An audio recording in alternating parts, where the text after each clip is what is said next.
सासंगत जी, दास के पास एक कमेंट आया था कि आत्मा और परमात्मा में क्या अंतर है। तो दास इसी पर चर्चा करेगा कि आत्मा और परमात्मा में क्या अंतर है। उदाहरण के लिए हम सोने को ले लेते हैं कि सोने को हम मान लेते हैं परमात्मा। अब सोने के द्वारा जो कुछ भी बना उसे क्या कहते हैं? आत्मा।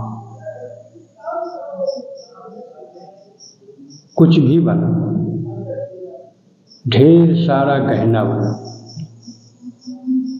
ढेर सारे जेवर बने। जैसे जेवर और गहना एक ही है। अब यहाँ पर विचार ये करना है कि जेवर बन जाने के बाद सोने का अस्तित्व खत्म नहीं हुआ। जंजीर है तो वो भी सोना है, हाथ का कंगन है तो वो भी सोना है, बाली है तो वो भी सोना है, अंगूठी है वो भी सोना है, हार है वो भी सोना है। यानी कि ये सब बनने से पहले वो सिर्फ क्या था? सोना। और जब ये सब बन गया तो अनेक नाम हो गए।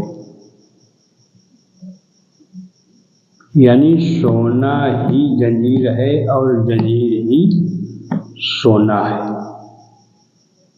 अर्थात आत्मा ही परमात्मा है और परमात्मा ही आत्मा है।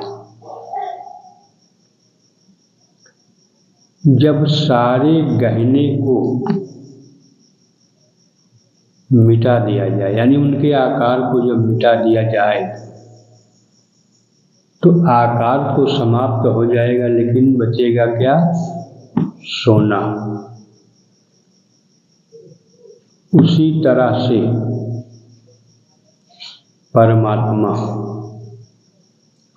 परमात्मा अर्थ सर्वत्र मौजूद, जिसको तुलसी बाबा ने लिखा कि जड़ चेतन जग जीव जत सकल राममय जान। जड़ चेतन अर्थात जो कुछ भी दिखाई दे रहा है, और दिखाई किसे दे रहा है? देखने वाले को। धरती, आकाश, सूरज, चांद, सितारे, अग्नि, जल, पेड़ पौधे, अंडज, पिंडज, उद्भिज, स्वद्भिज, जो कुछ भी दिखाई दे रहा है उसी गहने की तरह ये सब परमात्मा का ही रूप है, जिसे आत्मा कहते हैं।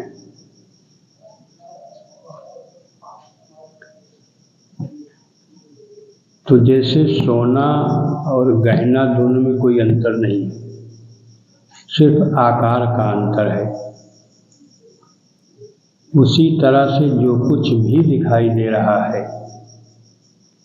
ये सब परमात्मा ही बना है। सकल राममय जान, अब बंदहु सबके पद कमल जोर जुगुत जग पान।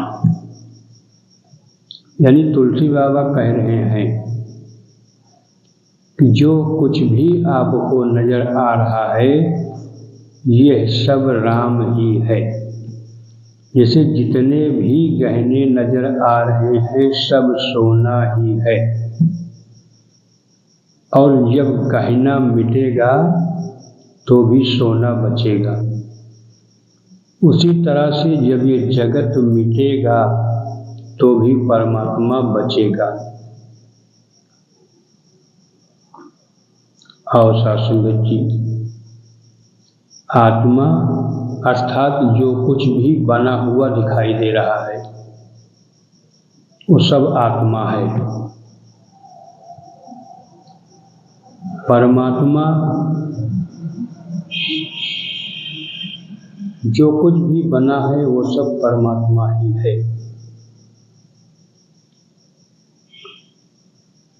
सिया राम मैं सब जग जानी, अब करहूँ प्रणाम जोर जुग पानी। हम सभी संत नामदेव जी महाराज की कथा अनेकों बार सुन चुके हैं कि नामदेव जी महाराज रोटी बनाकर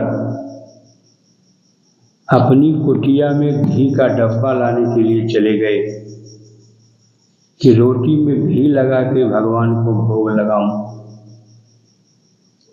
तब तक एक कुत्ता आया और रोटी को अपने मुंह में दबाकर लेके भाग लिया। नामदेव जी महाराज की नजर जब उस कुत्ते पर पड़ी तो उसके पीछे दौड़ने लगे कि हे प्रभु रुक जाओ, सूखी रोटी मत खाओ, रोटी में घी लगाने दो। कुत्ता रोटी लेकर भाग रहा है और नामदेव जी महाराज घी का डब्बा लेकर उसके पीछे दौड़ रहे हैं। अंत में कुत्ते के रूप में वो परमात्मा, कुत्ते के रूप से वो परमात्मा प्रकट हो गया और कहने लगा कि वास्तव में नामदेव जी महाराज, अब आपको मैं सर्वत्र दिखाई दे रहा हूँ और जो मुझे सर्वत्र देखता है, जो मुझे सब में देखता है, वास्तव में वही भक्त मुझे बहुत ही प्रिय है। और सासंगत जी, आत्मा और परमात्मा में कोई अंतर नहीं है, सिर्फ अंतर इतना ही है कि जो कुछ भी दिखाई दे रहा है ये सब आत्मा है, लेकिन ये सदा रहने वाला नहीं है। जिस तरह से समुद्र में उठी हुई लहर को हम आत्मा कह सकते हैं, लेकिन वो लहर सदा रहने वाली नहीं है, अर्थात लहर ही समुद्र है और समुद्र ही लहर है। तो जैसे एक कांच के सामने जब मैं खड़ा होता हूँ तो कांच के अंदर भी इस शरीर का रूप दिखाई देता है, अर्थात कांच के अंदर भी मेरा ही रूप दिखाई देता है और कांच के बाहर भी मेरा रूप दिखाई देता है। तो कांच के अंदर वाला रूप जो है वो सदा सत्य नहीं है, कांच के बाहर वाला रूप सत्य है। इसी तरह से जो कुछ भी बना, चाहे वो जंजीर बनी, चाहे वो झुमका बना, चाहे वो बाली बनी, चाहे वो कंगन बना, चाहे वो हार बना, वो सदा के लिए सत्य नहीं है। फिर उसके आकार को मिटाकर दूसरा आकार बना दिया जाता है।